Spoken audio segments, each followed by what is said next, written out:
Guys, are you ready? Let's get it on.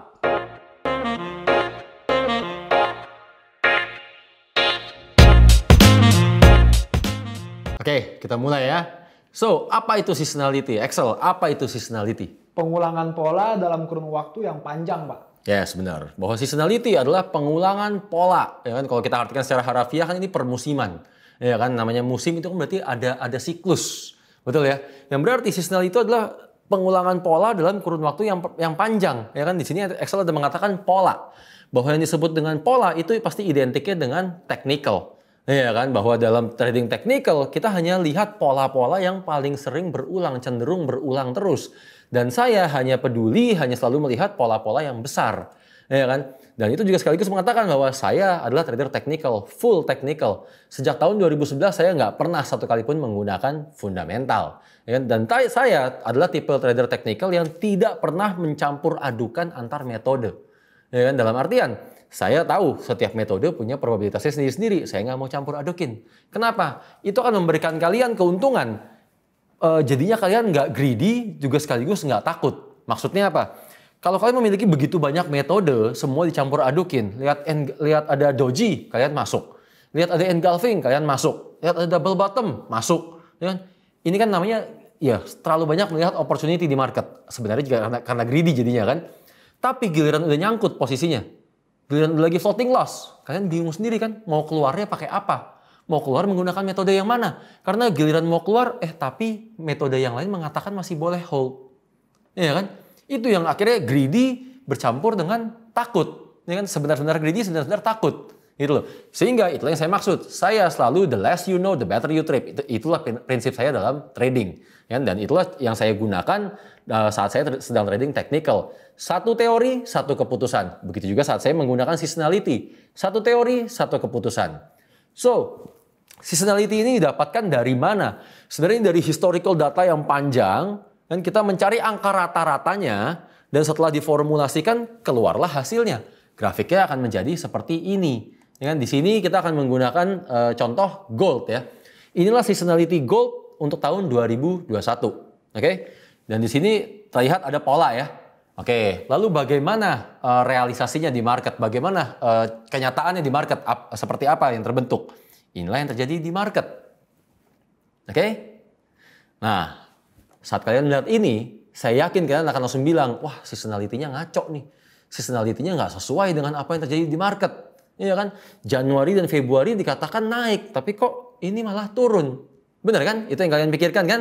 Iya, dari tadi kan saya belum ajarin cara baca data seasonality-nya. Iya kan? Kenapa saya berani yakin mayoritas dari mereka memikir seperti itu? Karena dulu saya juga begitu. Ya kan? Pertama kali saya melihat data seasonality ini, wah ini contekan. Iya kan? Makanya saya bilang kan, waktu saya trial and error saya udah habisin ratusan juta. Kan? Karena saya merasanya ini contekan.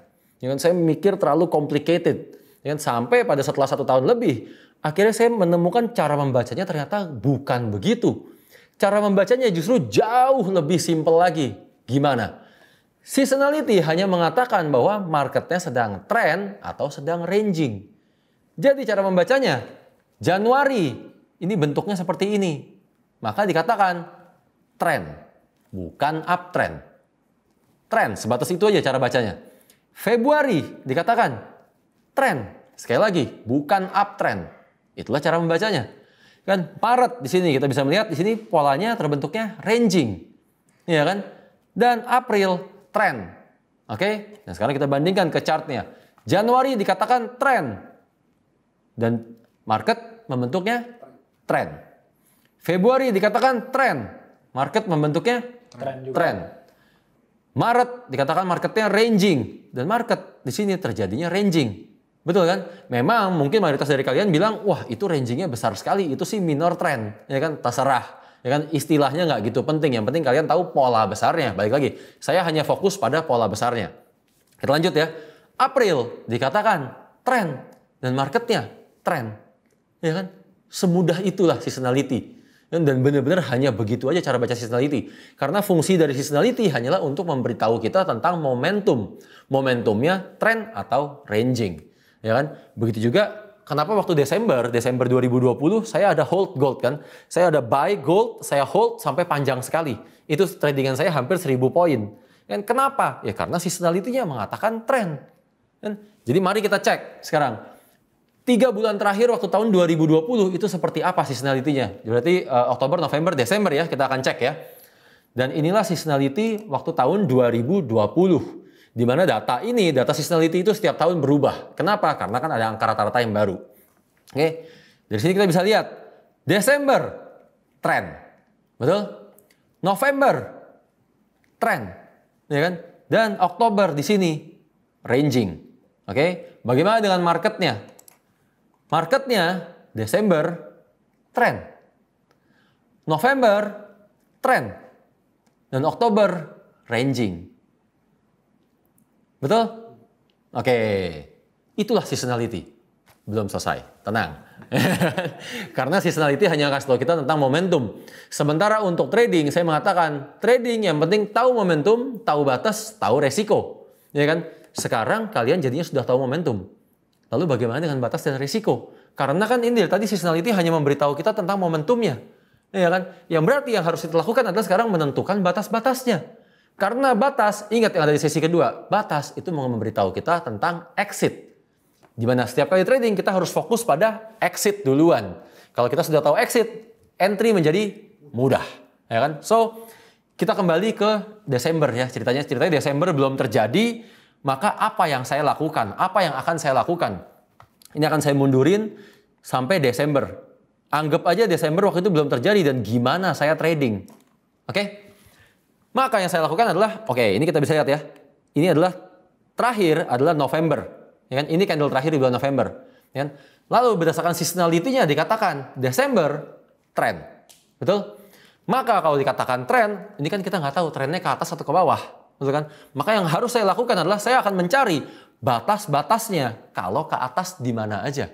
Ya kan? Yang berarti resistance-nya di mana aja. Berdasarkan harga terakhir di bulan November. Dan kalau ternyata trennya ke bawah, support-nya ada di mana aja. Ya kan? Dan saya hanya akan menggunakan time frame D1. Saya selalu menggunakan time frame hanya D1. Karena D1 mengatakan itu adalah strong support dan strong resistance. Dan untuk menentukan support maupun resistance itu sebenarnya sangat gampang. Kita cukup mencari area pantulan yang terbanyak dari candlestick. Oke, saya akan langsung praktekin ya, kalian perhatikan. Ini harga terakhir di bulan November dan saya mau mencari sekarang resistance-nya ada di mana aja yang strong. Pertama, ada di sini. Terlihat jelas nih. Ini ada area pantulan yang begitu banyak kan? Oke. Lalu yang kedua, ada di sini. Kenapa saya bilang di sini? Ini kan jelas mondar-mandir nih. Di sini ada sideways kan? Kalau ada sideways seperti ini menunjukkan baik bagian atasnya maupun bagian bawahnya sama-sama kuat. Tarik aja langsung dua-duanya. Sesimpel itu ya untuk menarik support resistance yang kuat ya. Kita lanjutkan ya semua ke atas.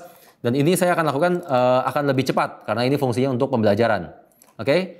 Berikutnya ada di sini. Ada resistance. Berikutnya lagi ada di sini. Betul? Berikutnya lagi akan ada di sini. Ya kan? Kita bisa di sini ada pantulan-pantulan kan? Ada lagi resistance di sini. Iya, di sini. Lalu ada lagi di sini. Oke. Berikutnya ada di sini. Dan di sini. Sudah selesai. Ini mata saya agak sakit ya, saya pakai kacamata dulu ya. Oke, inilah selesai semua supportnya, ya kan? Lalu bagaimana dengan, semua resistance-nya. Ya kan? Bahwa kalau terjadi uptrend, maka akan mengejar semua resistance ini. Itu yang saya yakini, ya kan? Bagaimana dengan supportnya? Oke, support berarti sekarang saya harus mencari semua support berdasarkan harga terakhir di bulan November kan? Oke, supportnya pertama akan ada di sini. Ya. Kedua akan ada di sini. Ini dengan kalian memperhatikan cara saya narik aja, pasti kalian langsung ngerti sebenarnya. Oh, itu toh yang disebut support dan resistance. Bagi yang belum tahu ya, bagi yang sudah tahu sih udah pasti ini hal basic sekali. Lalu di sini. Dah, kita nggak usah tarik panjang-panjang. Yang ada pusing sendiri kalian kalau ngelihat chartnya kebanyakan. Ya kan?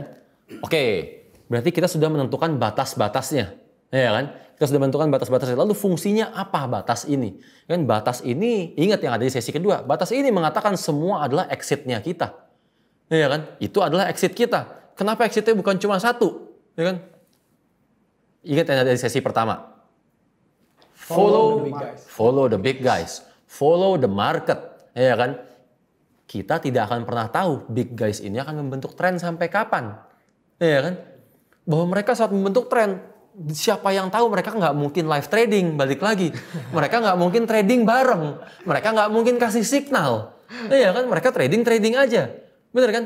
Tapi yang kita sama-sama tahu, saat market membentuk tren, akan selalu ngejar strong resistance ataupun strong support berikutnya. Saat dia menembus satu resistance, akan ngejar resistance berikutnya. Mengejar lagi resistance berikutnya. Begitu juga saat downtrend. Berarti akan mengejar satu support ke support berikutnya. Dan ke support berikutnya lagi. Itulah kebiasaan market. Ya kan? Kenapa kita harus mencarinya dan hanya peduli yang strong? Karena di level-level yang strong itulah kecenderungannya bank melakukan hedging. Ya kan? Ingat ya, itulah fungsinya. Batas-batas ini. Oke, sehingga dengan kita punya batas-batas ini, setelah kita tarik semua batas ini, sebenarnya ini menjadi GPS-nya kita. Ya kan? Ini menjadi peta untuk kita semua yang mengatakan depan harus belok kiri atau belok kanan. Ya kan? Oke, sekarang kita sama-sama lihat ya. Lihat hasilnya seperti apa. Market akan beneran ngikutin semua strong support dan strong resistance kita atau bukan. Oke? Sama-sama perhatikan di sini bulan Desember. Setiap kotak berarti itu 1 bulan ya Pak ya? Betul. Ya kan? Ini bulan Desember. Januari. Februari. Pas banget. Maret. Dan April. Hari ini kita take video persis tanggal 1 Mei. Ya kan? Dan ini chartnya kita bisa lihat di sini. Ini chart lagi bergerak tanggal 1 Mei. Oke? Inilah yang terbentuk semuanya. Ya kan? Dimana? Kenapa saya berani mengatakan harga akan selalu mengejar strong resistance berikutnya ataupun strong support berikutnya saat sedang trend. Begitu juga saat sedang ranging, dia akan mondar-mandir di situ-situ aja. Ya, berarti dalam satu range. Ya kan? Saya yakin sebagian dari kalian akan senyum-senyum sekarang nih saat melihat seperti ini. Ya, dalam artian berarti kalian sudah mendapat pencerahan. Ya kan? Kalian langsung tahu mesti ngapain. Karena mostly mungkin kalian yang tersenyum adalah kalian yang sudah pernah trading. Sudah biasa trading dan sudah tahu harus ngapain. Tapi saya yakin juga ada sebagian yang skeptik. Skeptiknya apa? Wah, ini mah bisa aja seasonality-nya dipas-pasin. Ya kan, bisa aja garisnya semua dipas-pasin. Betul ya? So, saya katakan dari sekarang, Mei seasonality-nya ranging. Juni seasonality-nya ranging. Dan Juli major trend. Itu adalah momen kita untuk profit sebesar-besarnya. Sekali lagi, Mei ranging, Juni ranging, Juli major trend. Oke? Kalian tinggal nanti tunggu ya hasilnya seperti apa. Dan saya yakin juga ada sebagian dari kalian yang bingung. Dan bingung gimana cara saya tarik dari semua ini kan? Kok bisa pas banget? Ya kan? So, saya akan ulang sekali lagi. Dan kali ini saya akan buat semuanya menjadi jauh lebih mudah untuk kalian praktekin, untuk kalian pelajarin. Perhatikan baik-baik ya. Saya akan ulang sekali lagi. Oke, saya akan ambil chart yang baru di sini pada gold. Ya kan? Saya hanya akan menggunakan time frame daily. Dah. Ya kan? Lalu sama nih. Kita mundurin sampai ke bulan November terakhir ya. Ini adalah bulan November. Oke, saya kasih pembatasnya. Ini adalah setiap satu kotak ini menandakan 1 bulan. Oke. Dan sekarang saya akan membuat ini menjadi jauh lebih mudah untuk kalian. Perhatikan baik-baik ya. Di mana kali ini saya akan menggunakan indikator. Kenapa menjadi jauh lebih mudah? Ya, ini adalah satu-satunya indikator yang saya punya. Ya, yang dulu sangat bermanfaat sekali, tapi terus terang sekarang sudah nggak saya pakai. Ingat ya, yang namanya indikator itu hanyalah alat bantu. Hasilnya tidak akan sama persis dengan saya tarik manual tadi. Tapi akan sangat membantu kalian semua. Bagi yang belum biasa. Oke. So, cari semua resistance-nya berdasarkan harga terakhir di bulan November. 1, udah pasti ketemu yang ini kan tadi. 2, ini cara membaca indikatornya gampang ya. Semakin panjang garisnya menunjukkan itu semakin kuat. Itu aja resepnya. Oke? 3. Nah, kalau ada yang ada yang banyak indikator seperti ini, cari average-nya, berarti cari tengah-tengahnya. Ya kan ini seperti ini ada merah, merah, merah, merah. Cari tengah-tengahnya, average-nya aja. Lalu atasnya lagi. Lalu ada lagi di sini. Ya kan? Gampang kan, saya cuma tinggal ikutin semua indikatornya kan? Oke.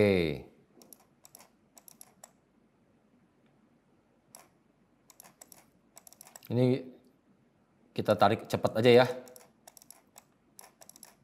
Nah, terakhir untuk resistance ada di situ.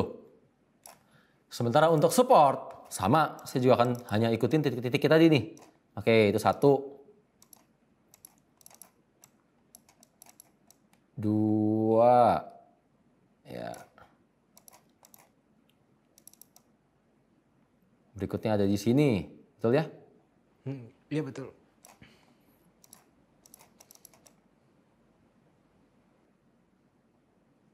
Iya, ya kurang lebih di situlah. Sudah selesai, ya kan? Dan mari kita sama-sama lihat hasilnya, ya kan? Benarkah harga akan selalu mengejar support dan resistance yang sudah kita buat saat market sedang trend maupun sedang ranging? Oke? Desember, Januari, Februari, Maret, dan April.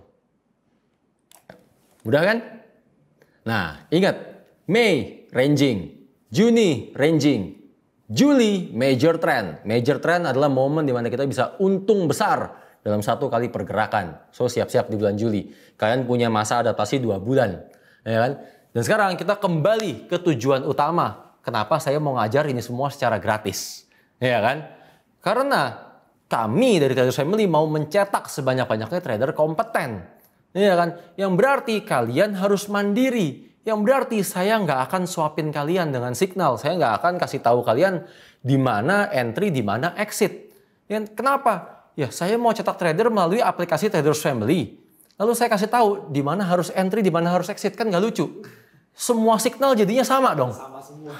Benar kan? Itu namanya saya bukan mencetak trader, saya swapin orang. Itu namanya nggak mendidik. Benar kan?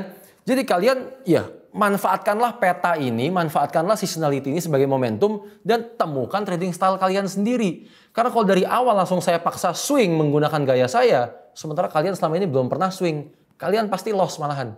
Pasti, saya yakin. Dan jadinya saya malah menjerumuskan kalian. Jadi bagi kalian yang masih bingung, masih ragu-ragu, kalian bisa langsung cari konsultan kalian masing-masing karena mereka semua sudah menguasai materi ini.